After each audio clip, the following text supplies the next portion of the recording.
Seem to let you go, 'cause once upon a time you were my everything. It's clear to see that time hasn't changed a thing. How's it going, guys? Daniel here, bringing you a little trick shot tutorial. Wait, I don't know what I just did.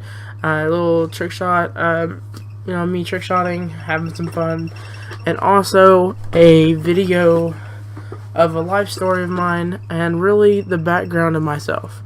So let's get straight into this video, and hopefully you guys will like this. So I was born and raised in Texas. Been in Texas obviously my whole life. I'm 16 years of age now, so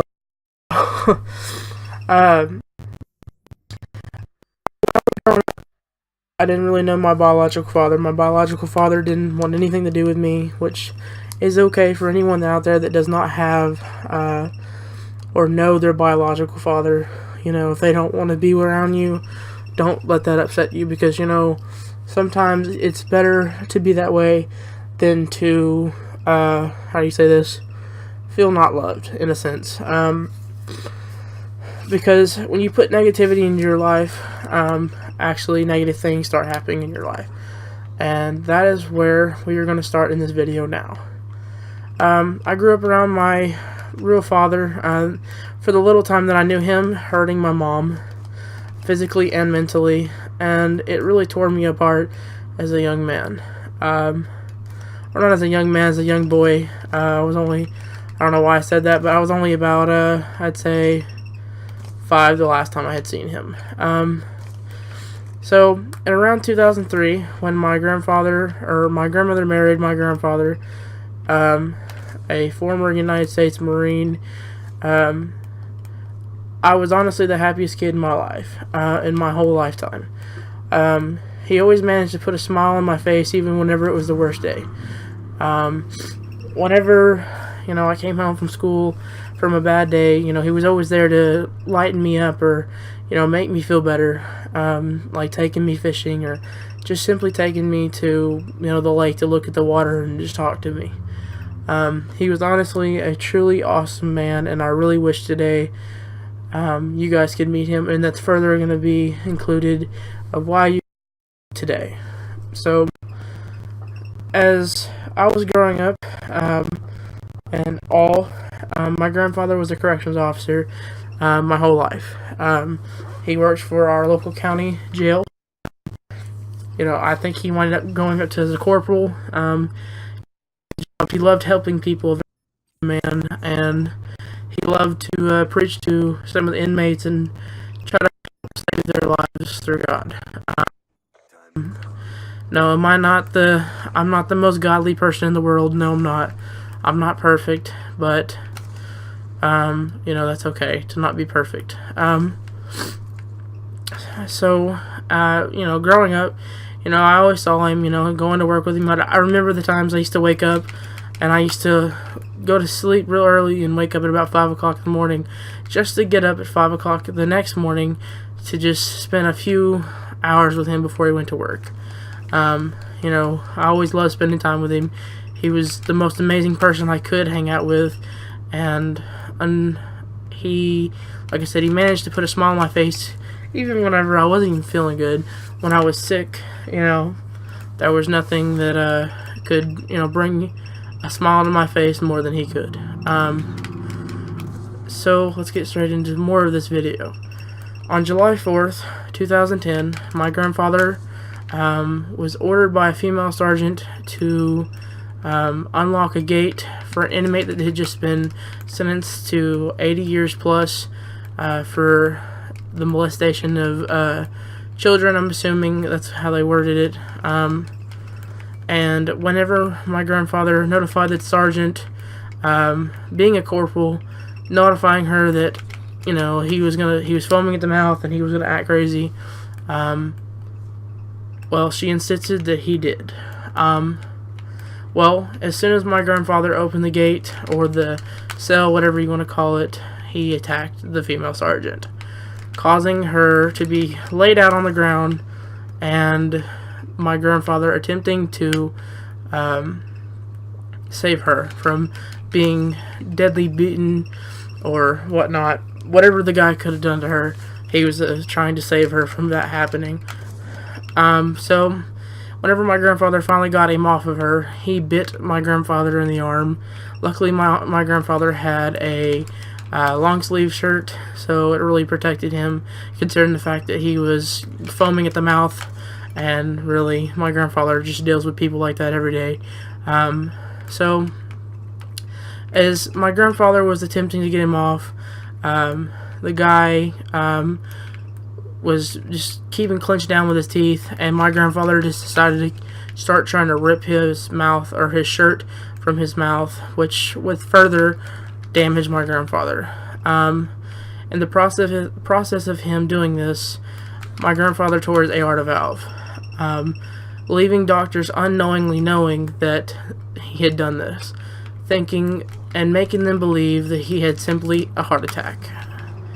Well, about a month later after the attack, my grandfather was still on workman's comp, and he was still very ill, very weak, obviously, because he had internal bleeding, is very sick, and so on and so forth, and was needing oxygen tanks to just simply breathe. And this is what really worried me. So we took him to the hospital, our local hospital, and they informed us that they could no longer help him, or not even attempt to help him, because they simply did not have the equipment nor the personnel to do this, to help save his life. Well, as I said before, they unknowingly knew, or unknowingly did not know that he was having, or his aorta valve was torn, which is a valve, if none of you know, that's attached to your heart, that I believe pumps blood through the heart and through the body, which I'm not a medical professional, so don't ask me. But that was, I'm assuming that's what that is. Well, they immediately transferred my grandfather to Big Baylor in Dallas, Texas, where later 6 months of pretty much bed rest, torture, and agony, my grandfather sadly on December 1st passed away peacefully by my grandmother. It's been nearly 7 years. December 1st of 2017 will be 7 years. There's not a day that goes by that I do not think of him or miss him. He was really my fatherly figure in my life. It got to the point where it was almost really scary to think, because when you look at his son's photos and you would put me next to them, I looked exactly like his son, Timothy. And it was really sad to even think about that, because there were some times that he would call me his son's name, Timothy, and I was like, not, obviously as a kid I wasn't even really thinking why he called me that, but it's alright.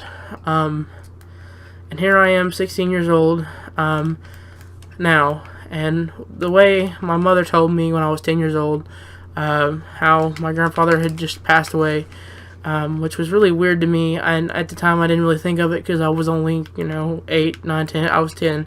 Yeah, I just said that.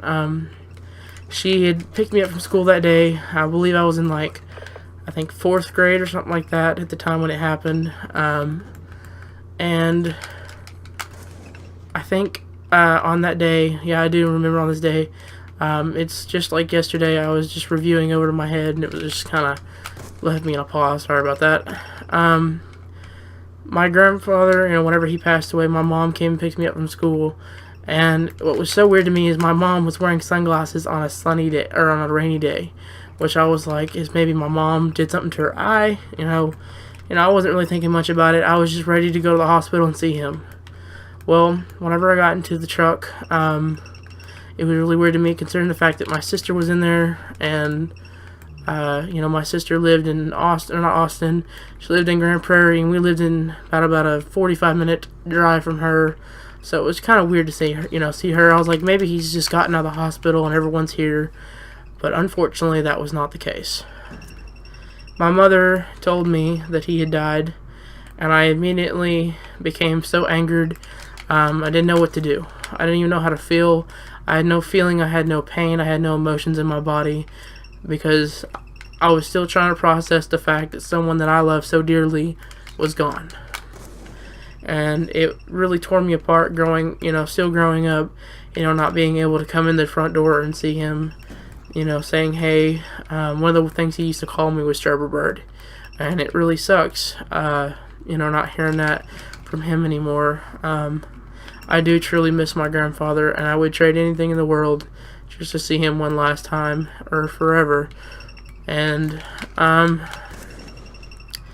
that's really what tore me up. Unfortunately, his date of death is 27 days before my birthday. I was born on December 28th, 2000, and he died December 1st, 2010. So, in 2003, I had 7 years that my grandmother and grandmother were happily married, and, it was 7 years that I was blessed to have someone like him. And to conclude this video, if any of my subscribers have someone that they love dearly, that's old, spend as much time with them. It's really crucial, because I promise you, when you don't, you'll regret it. I never did that. I wasn't thinking, what death was. I really wasn't even thinking about that. I was only 10, and obviously 10-year-olds don't think of that. But unfortunately, I learned the lesson the hard way, and unfortunately lost somebody very crucial to me that I call a dad. So to also, as I said, to conclude this video, people that have loved ones that have cancer and so on, spend every second you can with them, because you never know when the day that they die how much it's going to affect you. I promise you it will affect you, and it will tear you apart like you've never been torn apart before. People think that losing a best friend is horrible, and not going to be able to do something such as buy the brand new video game is so horrible. I promise you, I can beg otherwise, that this is so much worse than what you think it is. So I hope you guys enjoyed this video of me trying to not trying to, but explaining my life, and giving you guys a background. You guys are amazing. Thank you so much for 52 subscribers. And sorry, if you hear me sniffling in the background, I was really trying to hold the tears back. Yes, I'm a guy and I cry. I don't know why people think that's so weird or so gay or whatever you guys call it nowadays, but I'm a human being, so bear with me. So I hope you guys enjoyed this video. As I said, you guys are amazing, and I will see you guys next time, and I'll see you guys later. Bye.